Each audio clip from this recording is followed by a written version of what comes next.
आचार्य उपाध्याय साधु परमेष्टि होकर अंत में सिद्ध पद को कई लोगों ने प्राप्त किया। और उसी परंपरा में आज जिनके बारे में हम यहाँ उपस्थित हुए हैं, कई लोग कहते आज विनयांजलि है, कई लोग कहते गुणानुवाद की सभा है। तो मुझे भक्तामृत स्तोत्र का वो भाव याद आया कि आचार्य मानतु महाराज कहते हैं कि भगवान आपके चैतन्यमय अनंत गुणों का वर्णन मैं पुद्गल शब्दों से कैसे कर सकता हूँ। उसी तरह महान आत्मा की जो हम गुणानुवाद करना चाहते हैं, उसके लिए हमारे जो पुद्गल जो शब्द है वो बहुत कम पड़ जाते हैं, क्योंकि हम जहाँ शुरू करेंगे लगता है यहाँ से और बहुत है, क्योंकि महान आत्मा के गुणों का वर्णन हम कर नहीं सकते। उसी तरह आचार्य विद्यासागर के गुणों का हम वर्णन नहीं कर सकते। हम प्रारंभ आज 56 साल हो गए और 56 साल का जो प्रारंभ हुआ था 1968 में, हम थोड़ा सा पीछे लौटे कि उस आत्मा ने दीक्षा होते ही अपने गुरु के लिए क्या बताया था। और वो शब्द, क्योंकि हम लोग कोई नहीं थे उस वक्त और कहीं थे तो लोग छोटे थे, लेकिन विद्याधर जी ने कपड़े छोड़कर जैनेश्वरी दीक्षा धारण करते ही गुरु के उपकार अपने भावों से व्यक्त करते हुए निवेदित किया था कि प्रारंभ किया था जब दिगंबर रूप को धारण करते ही अपने भाव व्यक्त करते हुए कहा गुरु के प्रति, और गुरु को विश्वास दिलाया था कि प्रारंभ किया था गुरुवर श्री ज्ञान सागर मुनि महाराज की जय। मैंने अपने आत्म कल्याण के हेतु यह दीक्षा ग्रहण की है, और गुरु महाराज ने मुझे दीक्षा देकर मुझ पर बहुत बड़ा उपकार किया है। मैं गुरु महाराज को विश्वास दिलाता हूँ कि भगवान महावीर की वाणी को जैसा आचार्य कुंद महाराज आदि ने बताया, वैसा ही मोक्ष मार्ग स्वीकार करके उस पर मैं निर्दोष रीति से चलूँगा, और आपके द्वारा दिए गए पद में किसी भी प्रकार का दोष नहीं लगने दूंगा। और ये बोलकर गुरुवर से ज्ञान सागर मुनि महाराज की जय। ये जब मैंने पढ़ा, हमने अपने हृदय पर इसको लिख के रखा कि दीक्षा लेते ही महावीर भगवान का शासन और आचार्य कुंद आदि के बताए हुए मोक्ष मार्ग को मैं स्वीकार करके मैं निर्दोष रीति से चलूँगा। ये जो शब्द था वह 17 तारीख तक, पिछले रविवार तक 56 साल इसको उन्होंने पालन किया।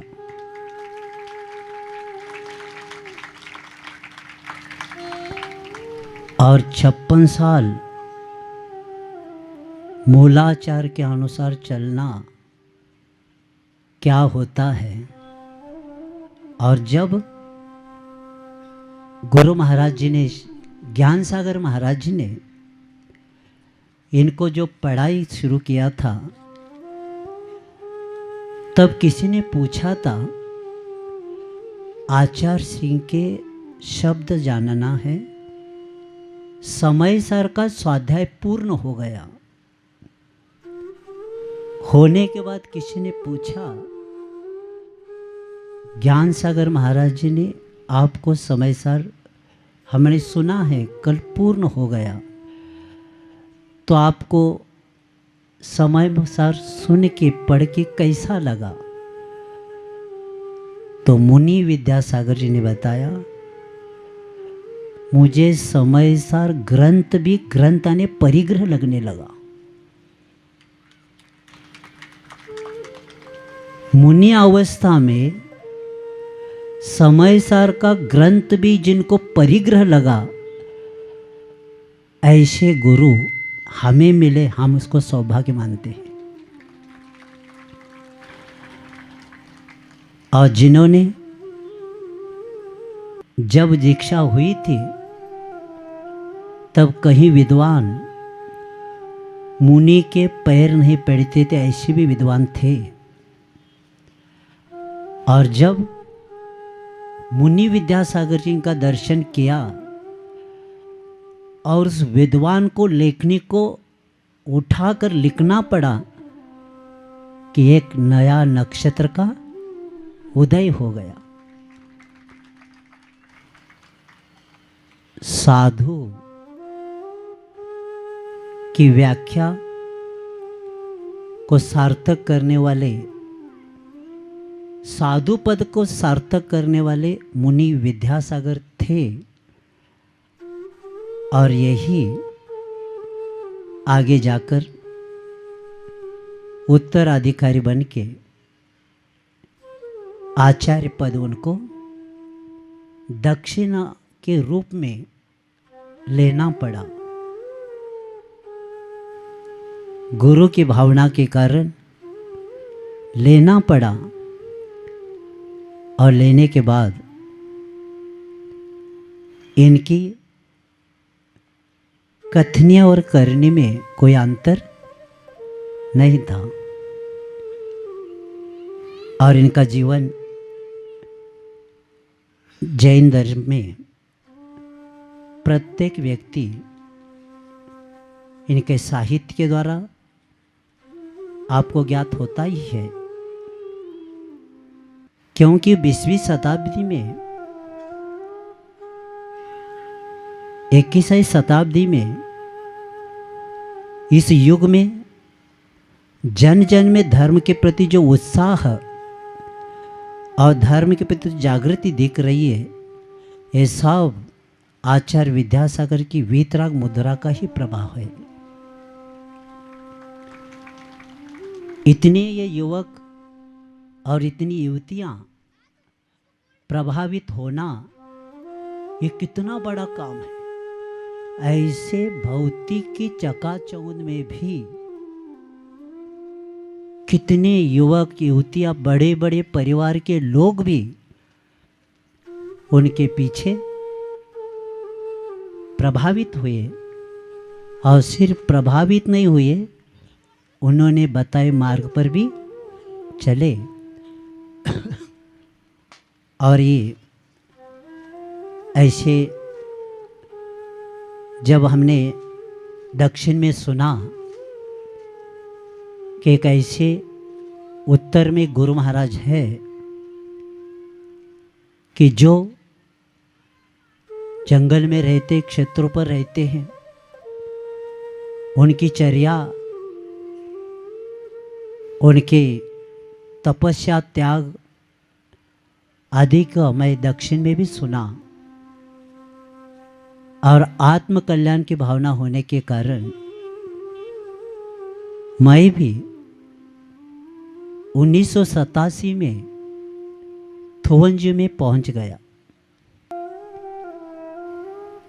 और वहाँ पहली बार आचार्य विद्यासागर जी के दर्शन दशलक्षण में उत्तम क्षमा के दिन मुझे दर्शन हुआ, प्राप्त किया। भावना आत्म कल्याण की थी,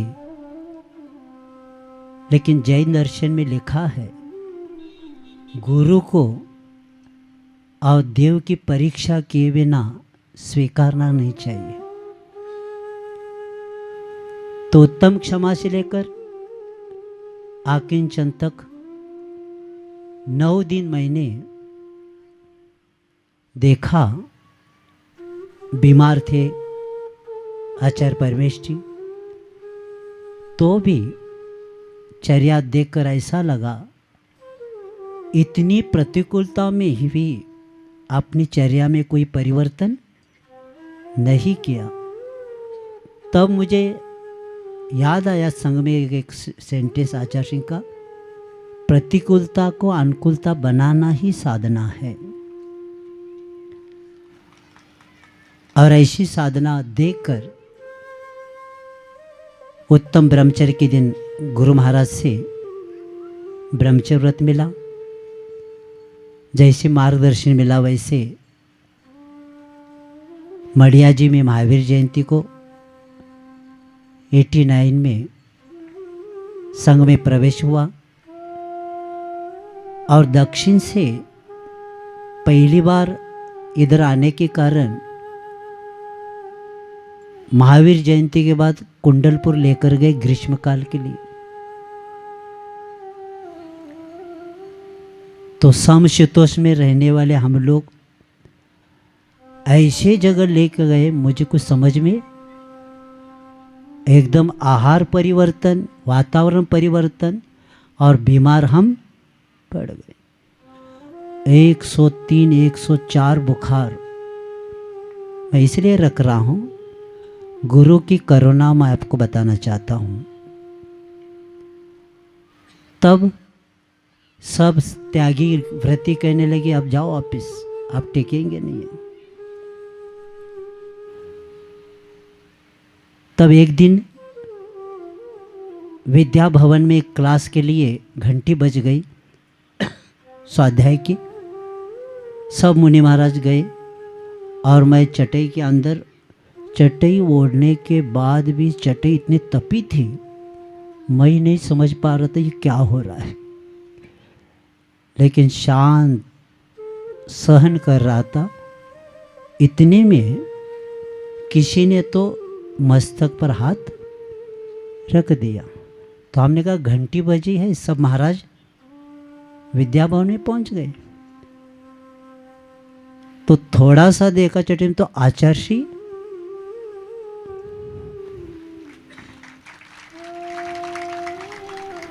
हमने सोचा इतने बड़े आचार्य और एक ब्रह्मचर्य के पास आए और मुझे कहा घबराना नहीं, सब ठीक हो जाएगा।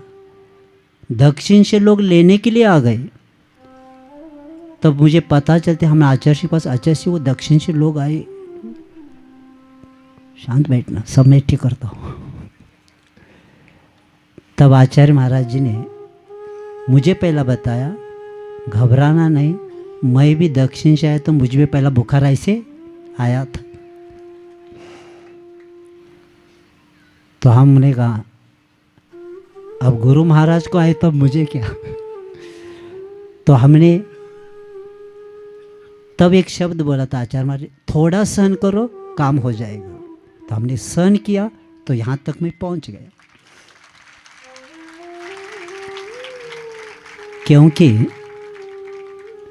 जब श्रद्धा की परिपक्वता और समर्पण की पूर्णता होती है तो शिष्य में अनंत शक्ति के द्वार खुल जाते हैं। और वैसे ही हुआ, गुरु की कृपा बाद में अहिल क्षुल्लक बने, 2 माह 8 या 9 दिन क्षुल्लक रहे और अक्षय तृतीया को दीक्षित हुए और उस तिथि के अनुसार गुरु ने नाम भी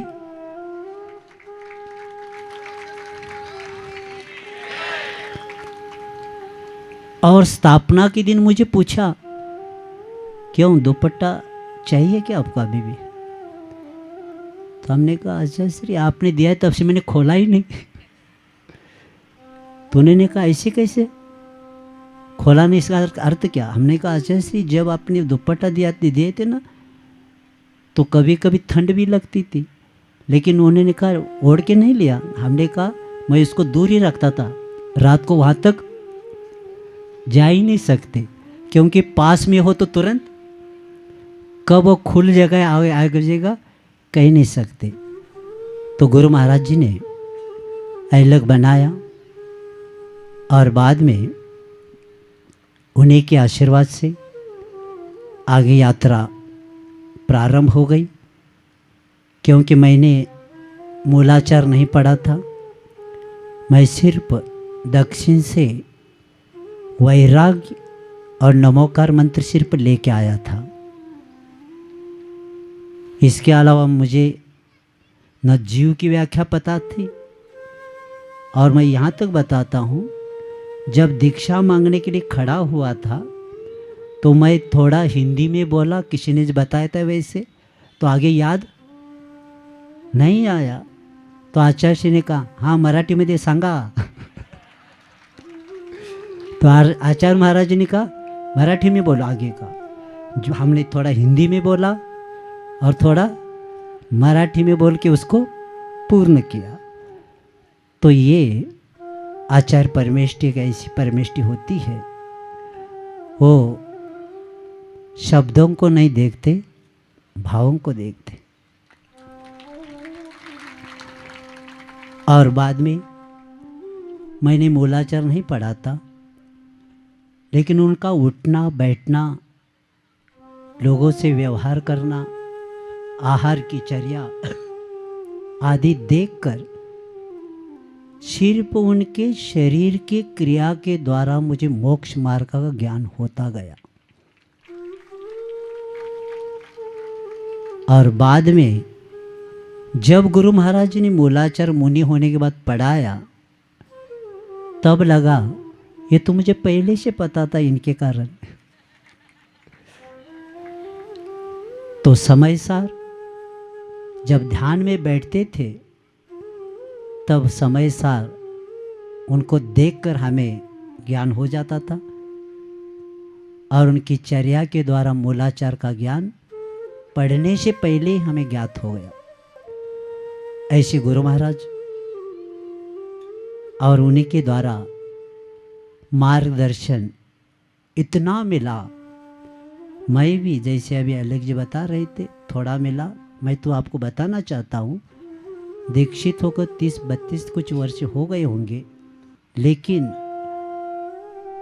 20 या 25 साल में बाहर ही निकाला। एक बार वैयावर्ती के लिए निमित्त से भेजा, एक बार 2-3 साल के लिए भेजा और प्रभावनाथ देख लिए रुको रुको कहते 17-18 साल हुए। अभी मैं नेमावर जी में ऐलक जी और हम महाराज वहाँ पहुँच गए थे। क्योंकि पतंग और डोर का जो संबंध होता है ना, उसी तरह गुरु और शिष्य का संबंध होता है। और आचार्य महाराज जी ने अमरकंटक में शिष्य की व्याख्या बताया था।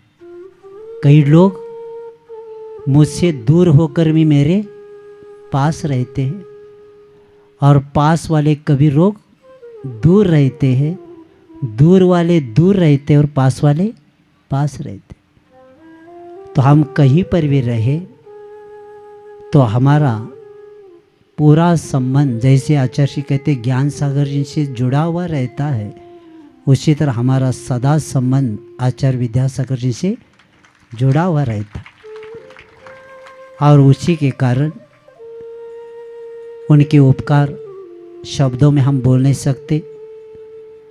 एक उदाहरण आपको इसलिए बताना चाहता हूँ कि एकांत में चर्चा हुई है, तब आचार्य महाराज जी ने मुझे कुछ काम बताए थे।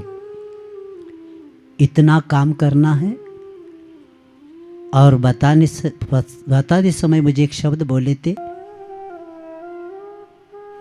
आपको खासबाग मैदान मालूम है क्या? कोल्हापुर का पूछा आचार्य जी ने।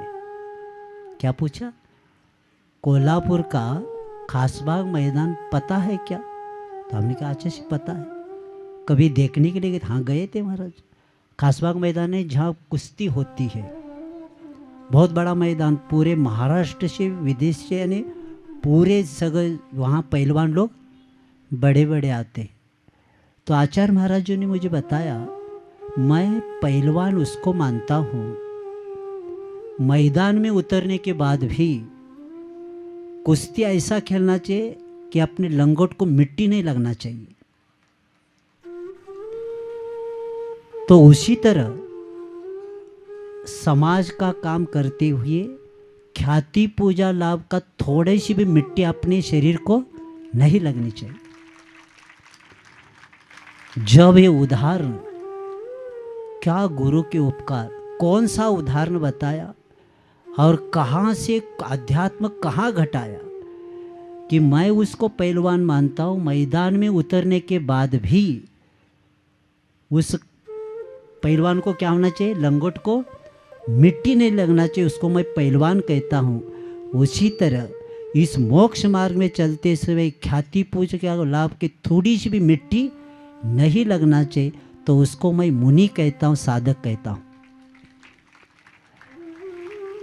तो ऐसे गुरु के बहुत उदाहरण हैं। कई लोग कहते संस्मरण बताओ, क्या कितना बताए। गुण चैतन्य है और शब्द पुद्गल है। तो ऐसे आचार्य पद एक ऐसा पद है, विश्व में कहीं पर पूछना, कोई भी कहेगा, और जिस एरिया में रहते वहां अजैन को भी पूछेंगे आचार्य श्री कहाँ है, नाम विद्यासागर लेने की जरूरत है। यानी आचार्य पद का गौरव सबसे ज्यादा अच्छा किसने रखा है? तो आचार्य विद्यासागर महाराज ने रखा। कितने साल, 50 साल आचार्य पद को होकर निकल गया, 52 साल हो गए, 52 साल हो गए आचार्य पद लेके, तो भी आचार्य पद का।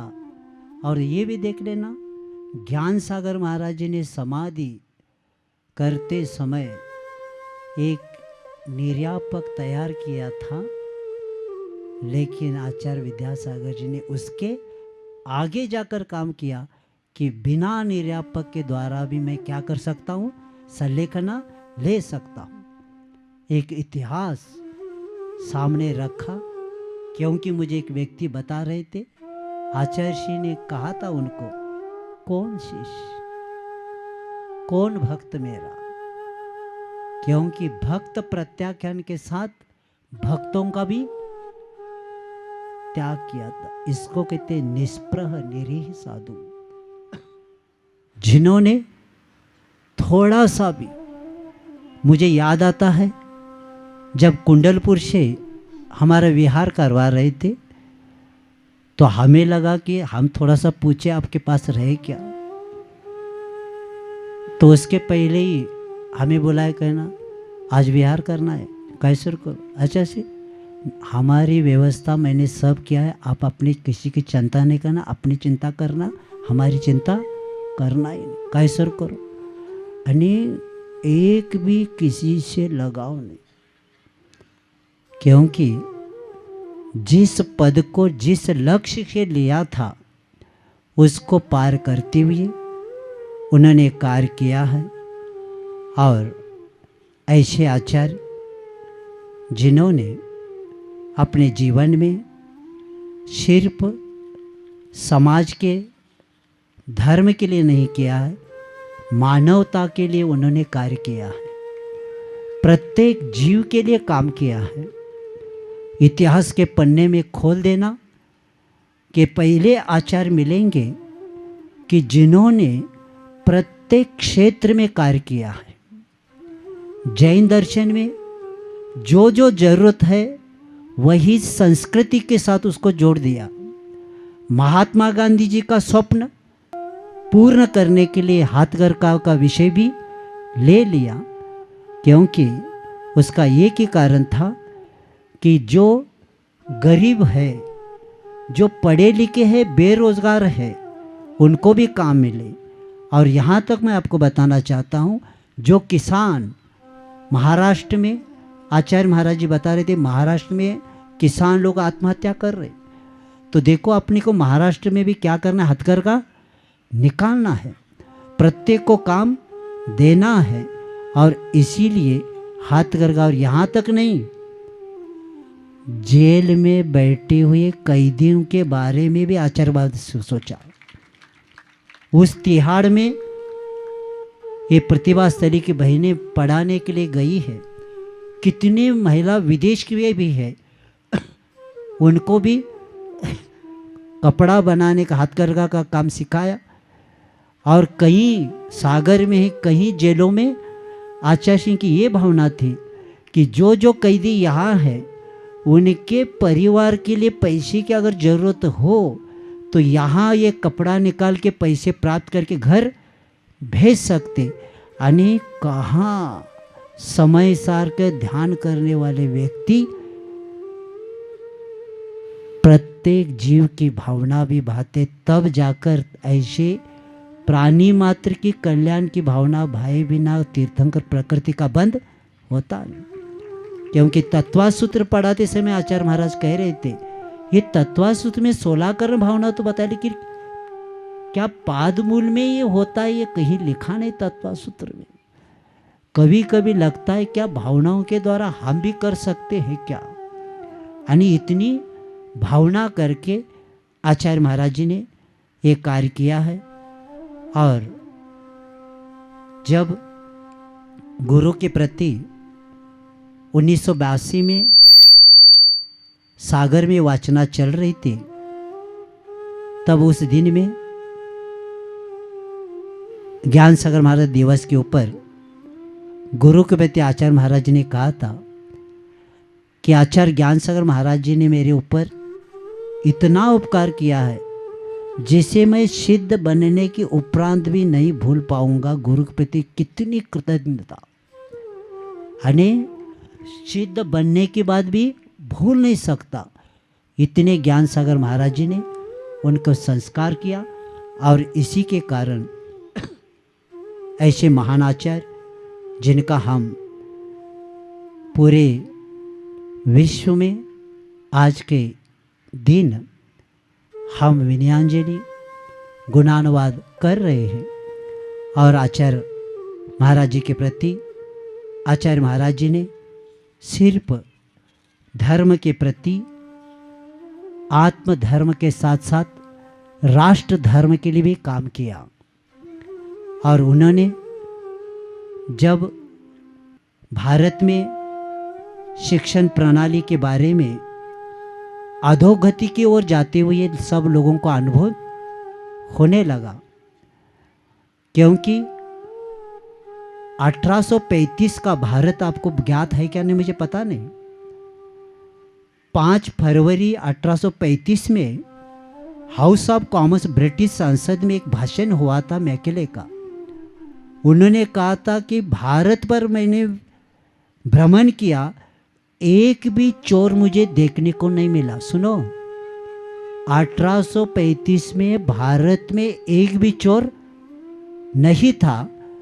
और उन्हें यहाँ तक बताया कि इस देश में सांस्कृतिक संपदा उच्च मूल्यों से असीम क्षमता वाले इतने लोग हैं कि ऐसे मैंने कहीं नहीं देखा। और उन्होंने यहाँ तक बताया, सूरत में मैंने ऐसा स्थान देखा कि लोगों को सोने गिनने के लिए समय नहीं, तोल के सोना देते थे, गिनते नहीं थे।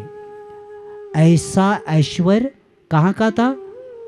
भारत का 1835 में था। लेकिन इसका कारण यही था कि भारत में प्राचीन शिक्षण पद्धति, उनकी संस्कृति को परिवर्तित करने के लिए उन्होंने भारत में एक शिक्षण गुरुकुल प्रणाली के लिए कलंक बन गए, और तब से हमारा पतन शुरू हो गया। और इसीलिए आचार्य विद्यासागर जी का कहना था कि अभी भी हमें भारत को सोने की चिड़िया बना सकते। और इसीलिए जब शिक्षण प्रणाली की चर्चा हो गई, तब कृष्णा स्वामी कस्तूरीरंग अपने उस शिक्षा प्रणाली को जब कमेटी निमित्त किया था, जिसमें 9 सदस्य थे, तब पंत प्रधान जी और राष्ट्रपति ने कहा कि पहला आपको आचार्य विद्यासागर जी को मिल के आना है, बाद में शिक्षण प्रणाली आगे का आपको बनाना है। और ऐसे महान कार्य यानी भारतीय संस्कृति को पुनः लौटाने के लिए अगर किसी का इसमें पहला स्थान है, वो आचार्य विद्यासागर जी का है। और उन्होंने 30 साल की जो शिक्षा नीति थी, तो आचार्य सिंह के शब्द मैं आपके सामने रख रहा हूँ, क्योंकि बहुत कम लोगों को पता है कि क्या क्या शब्द आचार्य सिंह ने बोले थे। ऐसी नीति बनाइए कि शिक्षा उपभोग और विनय की वस्तु न हो। सुनो, और 53 मिनट की चर्चा में आचार्य विद्यासागर जी ने कहा कि वर्तमान की शिक्षा नीति प्रासंगिकता खो चुकी है और अर्थ के द्वारा सब प्राप्त करना चाहती। अभी शिक्षण का ध्येय क्या मालूम है? अर्थार्जन, काम सेवन। सुनो, वर्तमान शिक्षण प्रणाली का क्या लक्ष्य है? अर्थार्जन करना और विषय वासना भोगना, इसके अलावा कुछ नहीं रहा। और आचार्य विद्यासागर जी कहते, हित का सृजन, अहित का विसर्जन, सा विद्या या विमुक्त। यानी विद्या का लक्ष्य मुक्ति के लिए होता है, भोग के लिए नहीं होता। यह हमारी संस्कृति है। और इसीलिए उन्होंने कहा कि अर्थ के द्वारा प्राप्त करते हैं, और इस श्रम उत्पन्न हुआ और वस्तु विनिमय के बदले में अर्थ का विनिमय होने लगा। और स्किल डेवलपमेंट कर देने पर वह क्या हो गया कि विद्यार्थी उसके द्वारा उत्पन्न और वस्तु विनिमय के बदला अर्थ हो गया। और स्किल डेवलपमेंट के भर देने पर जैसे विद्यार्थी सक्षम हो रहा है, ये ज़रूरी नहीं, क्योंकि शिक्षा धन से जुड़ी है।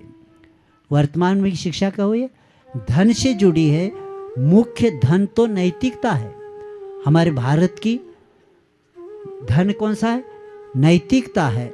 और आचार्य महाराज जी ने कहा, मैं भाषा के रूप में अंग्रेजी का विरोध नहीं करता हूँ, इस भाषा को विश्व की अन्य भाषाओं के साथ ऐच्छिक रख देना चाहिए, और शिक्षा का माध्यम मातृभाषा ही होना चाहिए।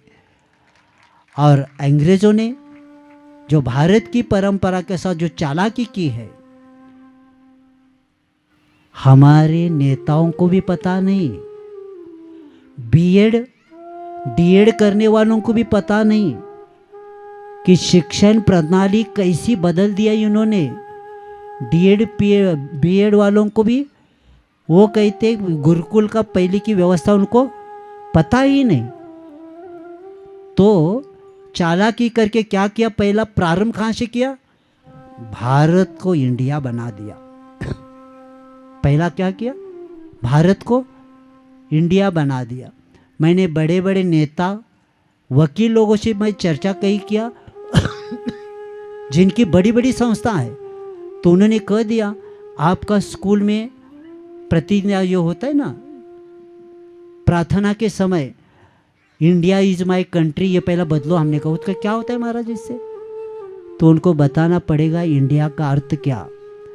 तो इंग्लिश जो 1900 में एक्सपोर्ट फॉर डिक्शनरी निकली है, अंग्रेजी शब्दकोश, जैसे पूर्व वक्ता ने बताया था। आज जितने लोग आए ना, आज इंडिया का शब्द का अर्थ पहला सुनना है आपको, और उन लोगों ने इंडियन शब्द का अर्थ है पुअर, जहां गरीब लोग रहते हैं।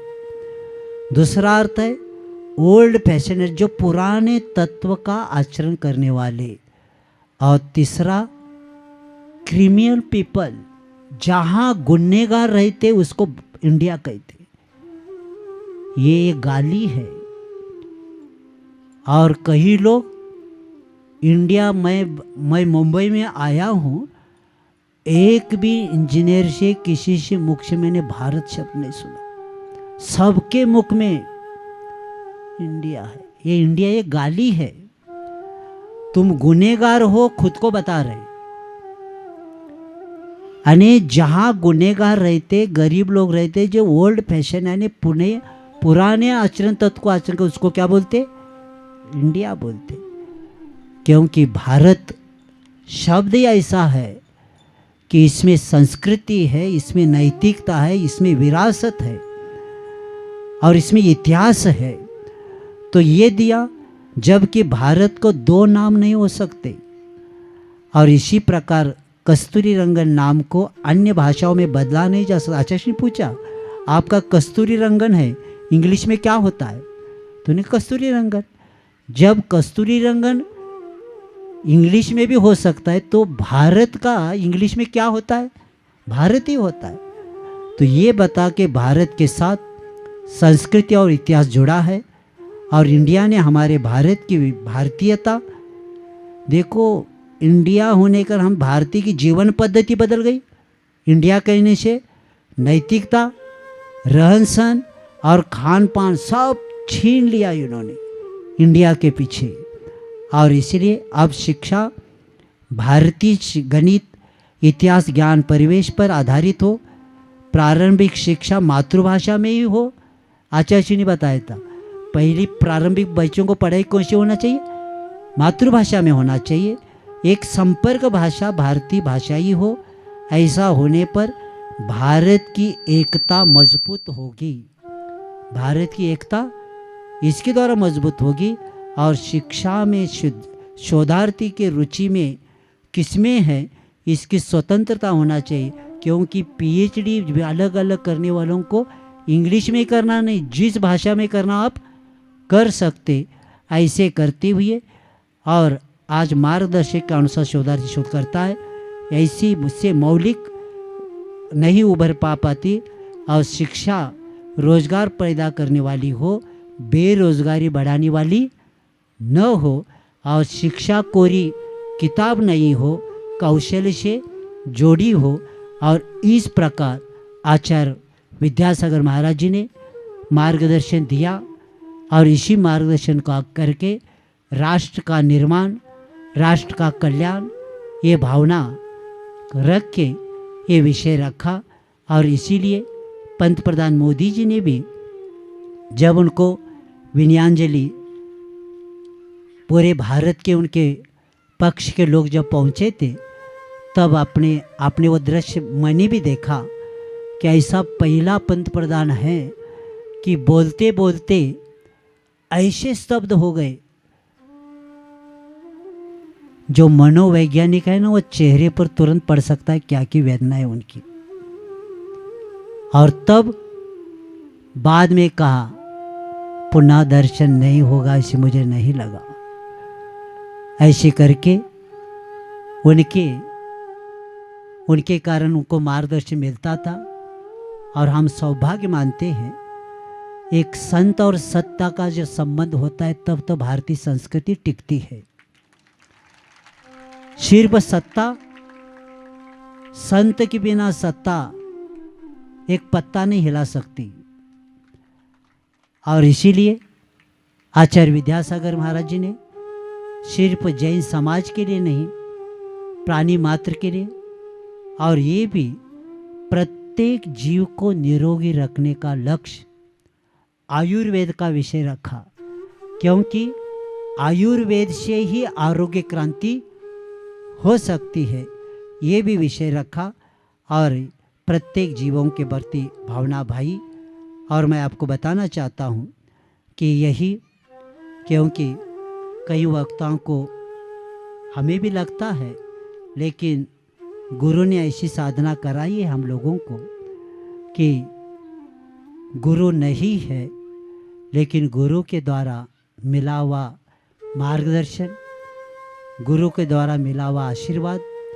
और आचार्य जी कहते हैं, ज्ञान सागर महाराज जी मेरे पास नहीं, लेकिन उनका जो वरद हस्त मिला है वो मुझे अंतिम मुक्ति तक काम करने वाला है। तो उसी तरह हम भी हमारे गुरु के प्रति भावना यही भाएंगे जो उन्होंने हमें सिखाया। मैं यहाँ तक बताना चाहता हूँ कि संसार में माता पिता दो होते हैं, लेकिन मोक्ष मार्ग में एक ही गुरु माता का वात्सल्य और पिता का कर्तव्य दोनों काम करते हैं।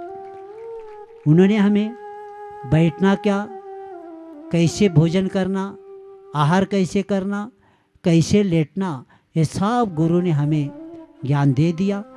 और अंत में कर रहा हूँ, क्योंकि आचार्य विद्यासागर जी के लिए प्रत्येक पशु तक, प्राणी मात्र तक उनका लक्ष्य रहा। ये गौशाला, ये हथकरघा, ये पूर्णायु, ये शांतिधारा, प्रत्येक क्षेत्र में इतना कार्य किया है। और जैसे पूर्व वक्ता कहते कि जैसे मुझे स्मरण में आता है, जब समंतबंद महाराज जी कुंभोज बाहुबली में उनकी समाधि हुई थी, तो उसमें मैं भी था। तो बाद में उनके डायरी पर लिखा था, मेरा स्मारक नहीं बनाना, गुरुकुल ही मेरा स्मारक है। उसी तरह आचार्य विद्यासागर जी के कार्य ही हमारे लिए स्मारक है, और यही स्मृति है। और इसी को पूर्ण करना प्रत्येक भक्तों का, त्यागियों का कर्तव्य समझना है। और आचार्य विद्यासागर जी को सारा संसार आत्मवत नहीं, आत्मा जैसे लगता था। क्या कहा? आचार्य विद्यासागर जी को सारा संसार आत्मवत नहीं, आत्मा ही लगता था, क्योंकि उनका एक हाइको है, मेरी आत्मा है, औरों से आत्मीयता मेरी सांस है।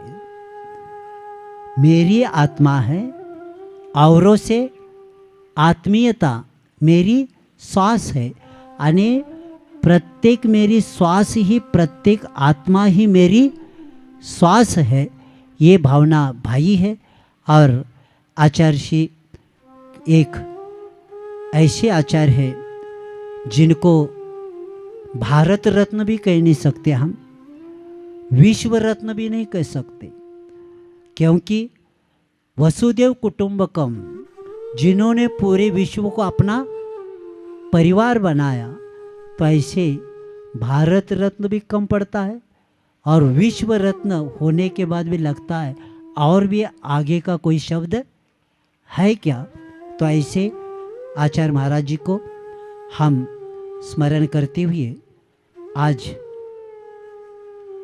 प्रत्येक, मेरे पास लोग आते थे और मैंने देखा पूरे किसी परिवार का, व्यक्ति का कोई मृत्यु को प्राप्त होता है ना, ये तीसरे दिन अपने अपने काम में लग जाते हैं।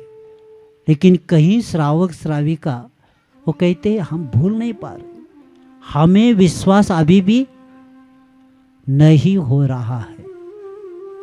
तो ये किसका प्रभाव है? आचार्य महाराज जी के गुणों का प्रभाव है। और आज ये गुणानुवाद सभा सिर्फ याद करने के लिए नहीं, वंदे तद्गुण लब्धे, आपके गुणों को हम भी प्राप्त करें, हमारे भी वो सहन शक्ति व साधना हमारे में भी आ जाए, और हम भी आप जैसे हमारा आगे का जीवन बने। और इसीलिए कई लोग कहते हैं अब किसकी शरण में जाना। तो 1955 का मैंने एक संस्मरण पढ़ा था। वो संस्मरण पढ़ते ही मैं भी थोड़ा सा विकल्प से मुक्त हुआ। शांति सागर महाराज जी की समाधि चल रही थी और एक क्षुल्लक जी ने कह दिया, क्योंकि आहार कम कर रहे थे, तो एक क्षुल्लक जी ने पूछा, महाराज जी आप तो जा रहे हैं तो हमारा क्या होगा, आप जाने के बाद हम किसकी शरण ले लें? तो शांति सागर महाराज जी ने कहा, मैंने जिसकी शरण लिया ना, धर्म की शरण ले लेना, आपका भी कल्याण हो जाएगा। तो उसी तरह प्रत्येक के लिए हमने को इतना याद रखना है, गुरु महाराज जी ने जिसकी शरण से अपने आत्मा का कल्याण किया, उसी तरह हम भी धर्म की शरण को प्राप्त करके हम भी, जैसे समय सागर महाराज जी ने कहा था कि आचार्य जी ने कहा था, मैं थोड़ा सा आगे हो जाता हूँ, आप पीछे से आ जाना। और अभी आप लोगों ने पीछे कुछ लगा था, वो आवाज़ मैंने सुना, तो आचार्य जी ने कहा था, देखो वहाँ आचार्य कुंद कुंद मिलेंगे, वहाँ आचार्य ज्ञान सागर मिलेंगे, तो हम भी कहेंगे हमें विद्यासागर जी भी मिलेंगे। और हमें विश्वास है, क्योंकि आचार्य जी कहते मैं आगे हूँ, आप पीछे से, तो ठीक है, क्योंकि हम बड़े लोग थोड़ा सा फास्ट चलते, हम छोटे छोटे लोग हैं। और हमें विश्वास है जिस मार्ग पर वो चल रहे हैं उस मार्ग पर हम भी चल रहे। वो जिस गंतव्य को उनको प्राप्त करना है वो थोड़ा जल्दी प्राप्त किए, लेकिन हम सुबह के विहार में जाकर कवर उसको कर सकते। यही भावना भाना है। और आचार्य महाराज जी को स्मरण यही रखना है कि जो जिन शासन, जो मोक्ष मार्ग है, उन्होंने जो हमें बता के इस पंचम काल के चकाचौंध में भी इतने त्यागी बनाए।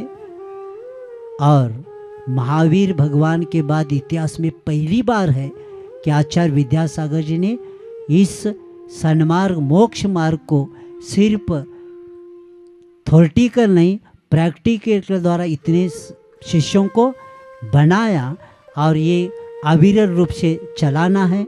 और विश्वास है, आचार्य जी कहते, एक बार कह रहे थे, मुझे खुशी तब है जैसे आचार्य कुंद कुंद महाराज जी का संग था, वैसे अपना संग बनाना है और उसी के अनुसार अंतिम सांस तक रत्नत्रय का पालन करके, इसकी पूर्णता करके सबको क्या करना है, शाश्वत सुख को प्राप्त करना है। और एक अंत में उदाहरण बताता हूँ।